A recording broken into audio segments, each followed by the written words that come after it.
se cumplen 16 días después de la batalla de los colosos de Bloop y el Gran Maha. No fue sino hasta el día 10 que Delirium, nosotros, volvimos a la zona de los hechos y decidimos entrar en el mar.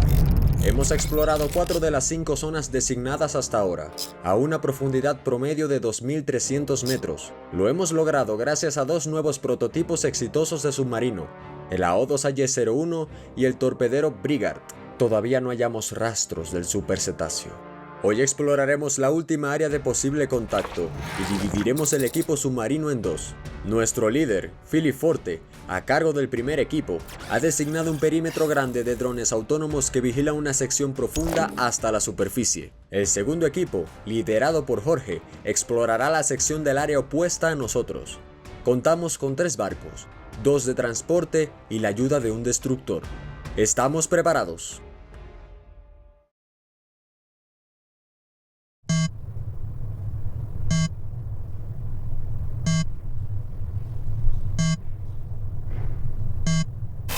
Veremos en 30 segundos. Entendido, señor.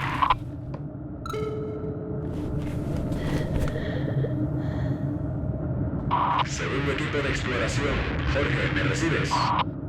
Ante claro, señor Philip. Situados en la zona designada, listos para el descenso. Excelente. Caballeros, hoy hacemos el último descenso. Tenemos que encontrar a The Bloop. Inicien la operación The Bloop Ojo Solo. Noveno y último descenso, en marcha.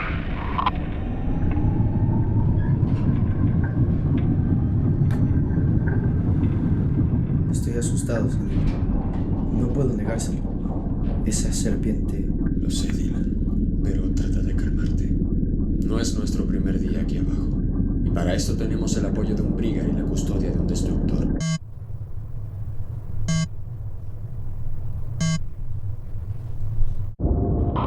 Menos de 400 metros para dar con el fondo. Segundo equipo de exploración a 200 metros.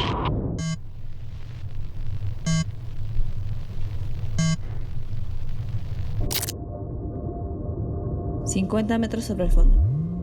Llegamos a la profundidad designada, señor. Deteniendo descenso. Inicio de la exploración. Sonares listos. Hay bastante ruido en las lecturas.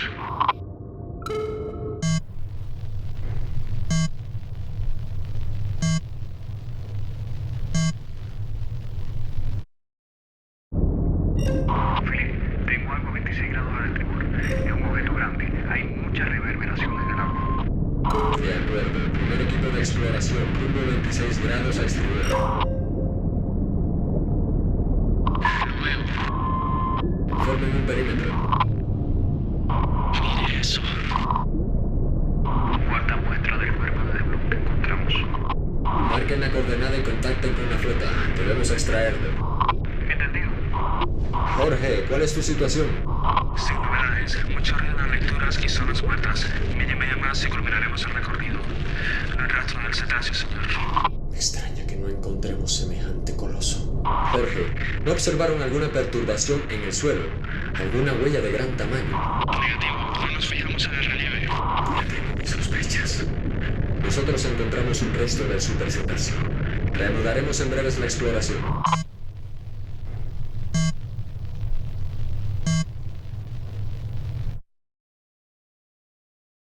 Señor, ¿me escucha? Te copio, Jorge. Ya casi completamos nuestra área designada. No hay nada. Nosotros también estamos a punto de terminarla. Nos separan 600 metros. ¿Y ahora, señor? No está. The Bloop no está aquí. ¿Qué hacemos? Me estoy replanteando muchas cosas. Jorge, ven a nosotros y observa bien el hecho. Aquí terminamos la operación. Nos reuniremos en la superficie. Todas las unidades, culminó la operación. The Bloop no está.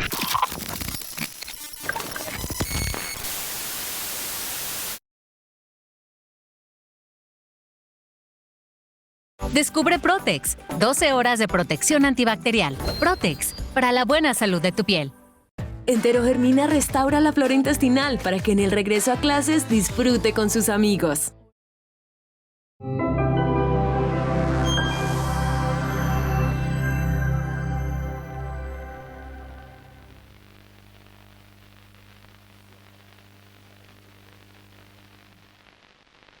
Saludos, ciudadanos de todos los países.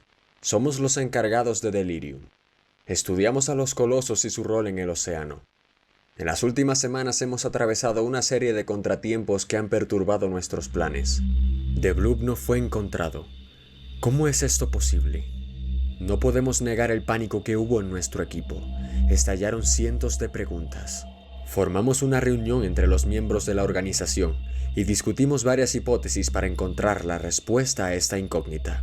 La primera suposición dictaba que The Bloop, tras descender al fondo, fue devorado por algo más grande o muchas bestias grandes. Sin embargo, lo descartamos inmediatamente porque hubiesen quedado restos enormes. Además, comerse un monstruo tan masivo en solo 16 días parece imposible. La segunda hipótesis decía que algo más grande no devoró a The Bloop, sino que se lo llevó. Aunque esto suene insólito, podría tener sentido por razones que explicaremos luego. Incluso un miembro de la misma especie de The Bloop pudo hacerlo. No obstante, tampoco era la teoría más aprobada, porque nunca hubo sospechas de alguna otra criatura cerca de gran tamaño, ni sonido en los hidrófonos, ni visual. Finalmente, todos coincidimos en la última teoría. The Bloop seguía vivo. En un principio estábamos incrédulos y la hipótesis no sonaba alentadora. Todos observamos a The Bloop caer a las profundidades. Por si fuera poco, era un animal que necesitaba aire puro y nunca lo vimos emerger. Sin embargo, en una reunión posterior, dimos razones convincentes para creer que estaba vivo, y para ello fue necesario mostrar el monitoreo que llevó el equipo de The Bloop durante su recorrido en busca del Gran Maha. Verán, durante su aparición en el Pacífico, el supercetáceo fue vigilado día y noche por satélites y helicópteros. Hubo días en los que el monstruo desaparecía en las profundidades del océano durante 3, 6, 2 y hasta 10 días. Luego, volvía a emerger para respirar. Delirium la tuvo difícil para seguirle la pista. Tomando en cuenta este primer dato, estaba claro que los pulmones de The Bloop tenían una capacidad monumental de sostener la respiración. Es probable que los pulmones ocupen casi un tercio de su cuerpo. El segundo dato para avalar la hipótesis de que sigue vivo se descubrió luego de sacar los trozos de carne de The Bloop. Los biólogos y Philip notaron que, donde existían lesiones en los vasos sanguíneos y arterias, residía un líquido espeso y amarillento, parecido a un moco, posiblemente un tipo de fibrina. La resistencia de este líquido era tal que impedía que la sangre escapara. Cumplía su función incluso después de 16 días a la intemperie, resistente a la descomposición, alterado únicamente por la hambrienta fauna allá abajo. Esto permite explicar por qué los colosos dejaban de sangrar a los pocos minutos y por qué las heridas volvían a sufrir hemorragias si recibían un golpe, porque la pared de moco se destruía. Es probable que este efecto fuera potenciado por la constricción de venas y arterias, facilitando una veloz coagulación efectiva, siempre y cuando el tejido estuviera vivo. Detrás de la pared de moco en los restos recuperados ya había coágulos en formación. El Gran Maha compartía un líquido similar, pero ese será un tema para después. No es difícil imaginar que estos colosos tengan mecanismos de supervivencia mucho más avanzados de lo que aparentan, y estos datos son prueba de ello. Bestias tan grandes dispuestas a pelear no deberían ser tan fáciles de matar. El único dato que Philip no pudo confirmar fue la sospecha de que el suelo marino había sido perturbado por una masa grande. Pero falta más. Dado el tamaño de estas bestias, sus organismos deben contar con al menos 2 corazones o más, o arterias con capacidad de contracción armónica e independiente, parecidas a un corazón. Si esto es así, también es posible teorizar sobre sistemas circulatorios independientes, lo que significa que una hemorragia en uno de los sistemas no ocasionará la muerte del individuo. En consecuencia, la ventaja evolutiva convierte a estos seres en organismos absurdamente difíciles de matar. Por lo tanto, la hipótesis se convirtió en teoría y describió. The Bloop quedó inconsciente ante la gran pérdida de sangre de uno de los sistemas circulatorios y la magnitud del dolor. El Gran Maha lo liberó rápidamente de su yugo y huyó a algún sitio más seguro, pues era vulnerable y estaba herido. Sin nuevas alteraciones externas, el cuerpo de The Bloop hizo todo lo posible para detener las hemorragias con el uso de constricciones, el moco y la veloz formación de coágulos. El organismo lo logró y le permitió a The Bloop reponer sus reservas de sangre y recobrar la conciencia. Por otro lado, Cuando el Gran Maha cortó su circulación de oxígeno al apretarlo, lo obligó a reabastecer sus reservas de aire. En consecuencia, el cuerpo de The Bloop reinició el tiempo máximo de buceo y le permitió permanecer bajo el agua por lo menos 10 días más, suficiente tiempo para recuperarse y huir. Sin embargo, todavía quedaba una incógnita al aire. Si tarde o temprano The Bloop tenía que emerger, ¿por qué no lo detectamos cuando lo hizo? Como recordarán, han pasado más de 30 días desde la batalla. La respuesta a esta pregunta quizás sea que Delirium limitó el perímetro de vigilancia a un radio demasiado corto. Por lo tanto, es probable que, antes de emerger, el supercetáceo se alejara mucho del punto donde zozobró, fuera de nuestra vista.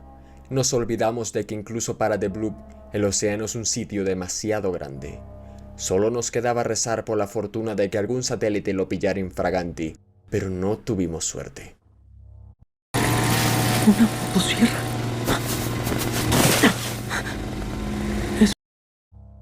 Para concluir con este fragmento, debemos aclarar que la hipótesis de que algo se llevó a The Bloop, sea un miembro de la misma especie o no, no puede ser desmentida.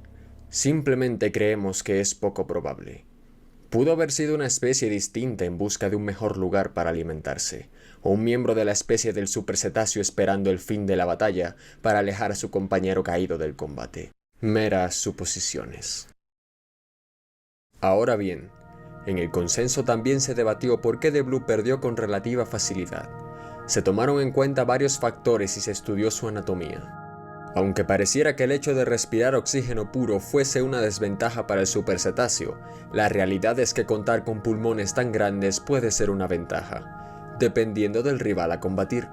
Unos pulmones de tal tamaño aligeran el peso de la bestia, dándole mayor movilidad, flotabilidad y reduciendo el esfuerzo requerido para nadar. El aire almacenado sirve como amortiguador a la hora de la sumersión honda, y esta es una de las características que le permite a The Bloop ser una criatura de agua profunda. Es pertinente comparar a The Bloop con sus primos los cachalotes, ambos cetáceos buceadores. Al igual que en el sistema óseo de los cachalotes, con certeza las costillas del supercetáceo no están conectadas directamente a la columna vertebral.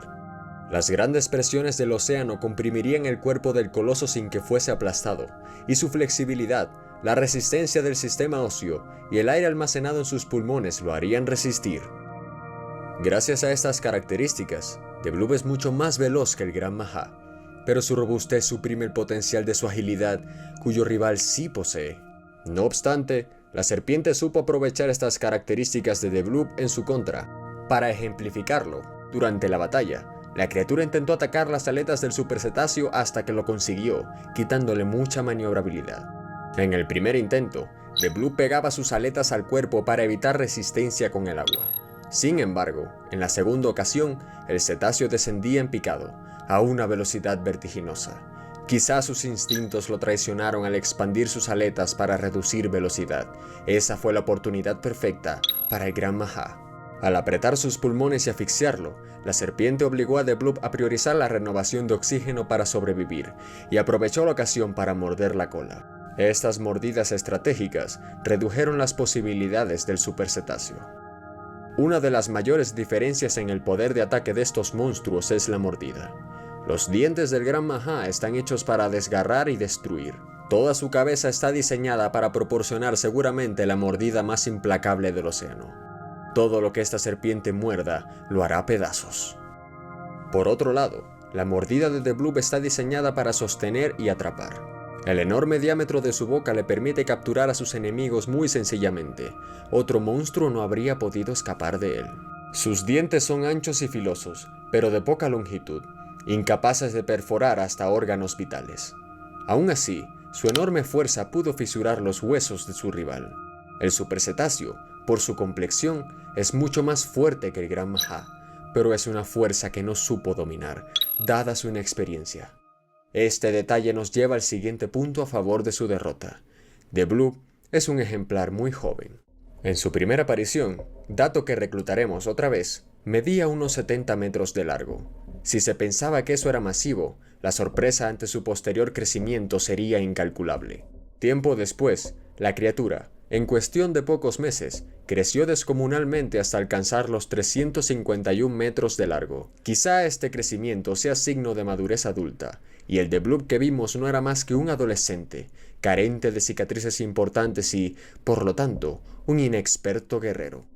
Es muy probable que el Gran Maha haya sido su primer gran rival, y si es así, entonces la comunidad científica estará muy impresionada por la valentía de este monstruo, o tal vez la insensatez. Se debe hacer un inciso. Tras revelar al público que The Bloop era un supercetáceo, estalló una revuelta entre las poblaciones del mundo, una contradicción.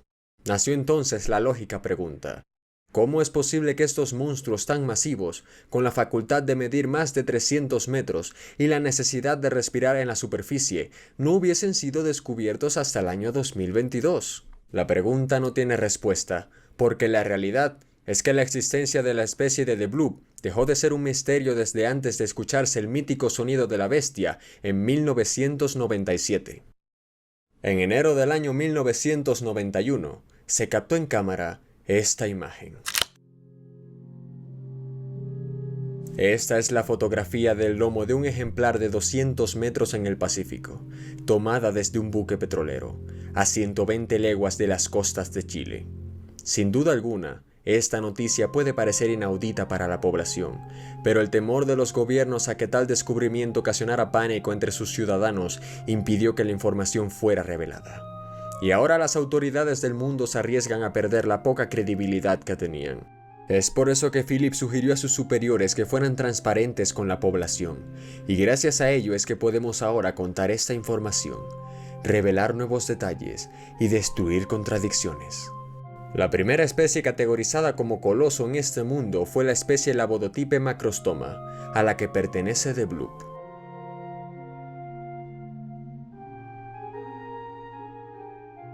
Todo material tomado hasta el 2022 sobre esta especie era considerado por las autoridades como clasificado, y fue silenciado en las sombras. Los capitanes tenían prohibido hablar de esto. Pero cuando una serpiente marina apareció de la nada por verdadera primera vez, nada podía ocultarse ya. La presencia de los colosos en este mundo y su próxima y eterna estancia entre nosotros. ¿Por qué es importante saber esto? Verán, aunque se hubieran tomado fotos de la especie llamada Labodotypo, el registro fotográfico sigue siendo muy escaso. Estos supercetáceos son una especie muy tímida. Philip sospecha que huyen de los humanos y que, con ayuda de una posible facultad para la ecolocalización, pueden saber si un barco está cerca y huir. Sumado a ello, la facilidad para aguantar 10 días bajo el agua o hasta más hacen de esta especie un tesoro difícil de ver, incluso portando tamaños masivos. Sin embargo, dentro de esta especie nació la excepción, y ese ejemplar es The Bloop. ¿Por qué afirmamos esto? Primero, hasta el momento, los pocos encuentros con labodótipos fueron efímeros. Jamás hubo hostilidad ni intenciones de saber qué éramos por parte de la especie. No obstante, el primer avistamiento grabado en video fue el de The Bloop y fue una tragedia, pues el supercetáceo engulló a un ser humano. Mas dado el historial pacífico de la especie, Philip y otros biólogos piensan que este encuentro fue mera confusión. En el reino animal suele ocurrir que ataques de tiburones, por poner un ejemplo, suceden porque el depredador confunde al humano con una presa. Es fácil asimilar que aquello que sucedió con The Bloop fue lo mismo, y para prueba de que este supercetáceo se trata de un ser manso, existen fotos del mismo ejemplar ya crecido junto a embarcaciones pequeñas, medianas o junto a imponentes barcos petroleros o contenedores. Hubo más encuentros solamente con este ejemplar que con el resto de la especie, y todos fueron pacíficos excepto el primero. The Bloop siempre se mostró como un animal curioso. Cuando estaba junto a las embarcaciones, se movía con extrema cautela, y parecía hacerlo más por cuidar a quienes lo rodeaban que por temor o discreción ante un predador. Se recomendó a los barcos que apagaran sus sonares para evitar dañar al labotótipo cuando estuvieran cerca. Aunque fuera posible que lo que para las ballenas sea una pesadilla, para él sean apenas cosquillas. No lo sabemos todavía. Su presencia en el Pacífico no significó un peligro en absoluto. El océano Atlántico nunca envidió tanto a su vecino, y los capitanes le tomaron cariño a este animal extrovertido. Y ahora que puede hablarse libremente de su existencia, habrá miles de anécdotas que contar. Lágrimas se derramaron tras su derrota, pero ahora surgen nuevas esperanzas y nuevas dudas. Esta especie debe ser investigada a fondo como el resto de especies de este mundo, pero lo más importante es abordar su rol en el océano y qué importancia tiene. Sabiendo que The Bloop es un ejemplar muy osado, podemos inferir que esta personalidad influyó en su manera de combatir. Al analizar la batalla es notable su forma tan bruta, agresiva e impertinente de atacar. A diferencia del Gran Maha, The Bloop no pensaba sus ataques con demasía y simplemente buscaba explotar sus ventajas, como su velocidad o su fuerza. Era un coloso destinado a perder contra un rival más experimentado. La inexperiencia, la insensatez, la juventud de The Bloop y en suma la inteligencia de su adversario fueron los factores que se dieron la derrota al supercetáceo, pero no la muerte. Ahora solo queda investigar por qué The Bloop fue en busca del Gran Maha, en otro océano, en un lugar fuera de su casa. Es algo que todavía no tiene respuesta. Pronto, el Gran Maha será foco de debate y explicaremos todo lo que de él se sabe hasta ahora. Sigue siendo un monstruo misterioso. No sabemos qué hace o de dónde viene, pero tampoco es el único ser descubierto que representa un enigma para nosotros. Hay más, y pronto sabrán cuáles son.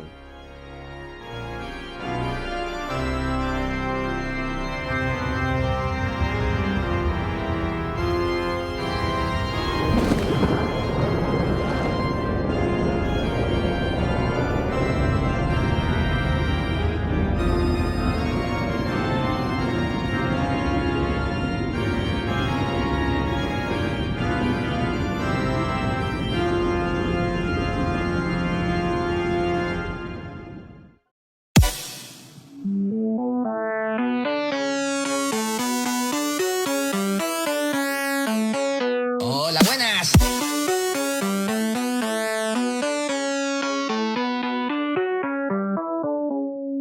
Have you sent it to RobTop yet?